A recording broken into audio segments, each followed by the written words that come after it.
Say from 2,000 years ago from some men that claim that he rose from the dead is about as valid as a children's storybook about, elephants that can fly. Why do you base, your belief on scripture? All right. Sir, do you believe Alexander the Great existed? Yes. Did you ever see him? No. Did you ever talk to him? I don't disbelieve Jesus' existence. I disbelieve the, acts that are attributed to Jesus. All right. Well, Alexander the Great lived about 323 BC. The first writings that we have about Alexander the Great are by Plutarch, 400 years after Alexander the Great's life. No reputable historian denies that Alexander the Great really lived. Welcome back to the channel. Today, we're diving into an absolutely fascinating topic, one that sparked debates for centuries, the resurrection of Jesus. Where Cliffe Knechtle addressed some tough questions about the historical reliability of the Bible, the resurrection, and even how Christianity compares to other worldviews. The arguments on both sides were compelling, but what really stood out was the depth of Cliffe's reasoning and his calm demeanor under fire. Let's break it down together. Even though the first writing about him is 400 years after the fact. Now, the Gospels of Matthew, Mark, Luke, and John are all written in the first century, 20 to 60 years after Christ lived, taught, died, and rose from the dead. Those Gospels, if you read them, they're not children's stories. The literary style is not fairy tale, it's historical narrative. That's right. So, you read them, and it's very clear that he died. A Roman soldier took a spear and jammed it in the side, and we read that a watery serum separate from clotted blood flowed from the side of Christ. He didn't just lapse into unconsciousness, the dude was dead. They take his body off the cross, they put it in a tomb, wrap it in 100 to 120 pounds of burial ointment and white linen, roll a stone in front of the tomb, set a Roman guard to make sure there's no grave robbers doing any hanky-panky. And his followers all are tucking tail and running. They're scared spitless. 3 days after he dies, the record shows, he appeared risen from the dead to women. Women! Sexism is bad today. It was even worse back then. If you wanted to foist a fable on society that a dead Christ had risen from the dead, you wouldn't put a woman as your first eyewitness. That was not the way to gain credibility in that highly sexist, chauvinistic society.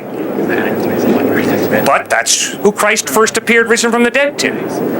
Then he went looking for Peter, the dude who denied him 3 times, knowing him. And he appeared to Peter. Peter was willing to die, not for a belief. He died for what he claimed to have seen, the dead Christ risen from the dead. Hundreds of people who saw Christ died at the hands of the Romans, claiming, we saw Jesus risen from the dead, he is Lord, and they died for it. Sounds like lunacy to me. Good, you're right. Maybe they're all a pack of lunatics. Now, read the Sermon on the Mount. But there is an explanation. If you can read the Sermon on the Mount and conclude that Jesus was a lunatic, you need to listen to Harvard professor Robert Coles, a psychology professor, who pointed out very clearly the ethical teachings of the past 2,000 years are simply footnotes to the Sermon on the Mount. That Sermon on the Mount was not spoken by a lunatic, that's for sure. It is so profound ethically, psychologically, it's incredible. But it's possible that they were all a pack of lunatics. But then when you read that Sermon on the Mount, you begin to realize, this is not a lunatic. First, the question of reliability. The student compared the resurrection accounts to a children's storybook. Strong words, right? But Cliffe responded with something profound, historical context. He pointed out that the Gospels were written within decades of Jesus' life by people who were either eyewitnesses or close to those who were. That's remarkable when you compare it to other historical figures like Alexander the Great, whose first biographies appeared centuries after his death. Yet, no one doubts his existence. Now, here's where it gets interesting. Cliffe also highlighted the literary style of the Gospels. They're not written like myths or fables. They're historical narratives, complete with specific names, places, and events. Think about it. If the resurrection story was fabricated, why would the authors include details that would have been culturally unpopular at the time? For instance, women were the first witnesses of the empty tomb, a detail that would have undermined credibility in the ancient world. Yet, the gospel writers included it because they were committed to recording what actually happened, no matter how inconvenient. Then there's the question of martyrdom. Cliffe made a powerful point here.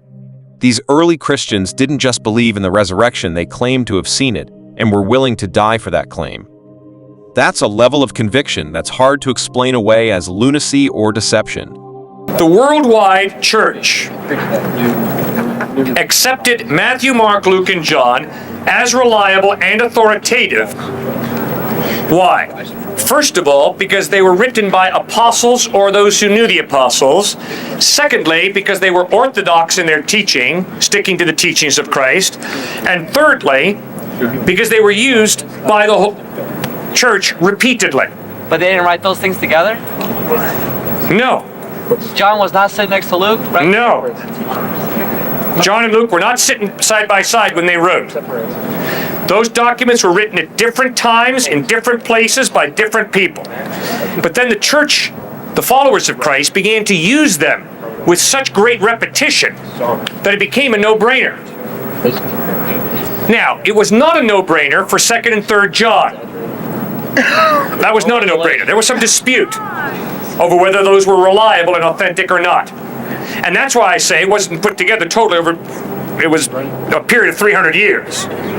2 councils at the end of the 4th century, in 393 and 397, put their stamp of approval on what had already been decided by the worldwide church. But when Dan Brown in the Da Vinci Code talks about the Council of Nicaea being the place where the Catholic Church put together the New Testament, that is totally inaccurate. No council put the New Testament together. It was a decision that was arrived at by the churches around the Mediterranean who had apostles, or those who knew the apostles, accepting some of the letters, rejecting others. Obviously, the Gospel of Thomas, the Gospel of Philip, the Gospel of Pontius Pilate were rejected. It's Apocrypha, right? No, those are Gnostic. Gnostic Gospels. Now, the Apocrypha, those are intertestamental books between Malachi and Matthew, that 400-year period, like Maccabees, brave Jewish zealots who rebelled against Rome. So that's the Apocrypha, which is different from the Gnostic Gospels, which are written by people who obviously bought into the philosophy of Gnosticism, which taught the physical is evil, the spiritual is good.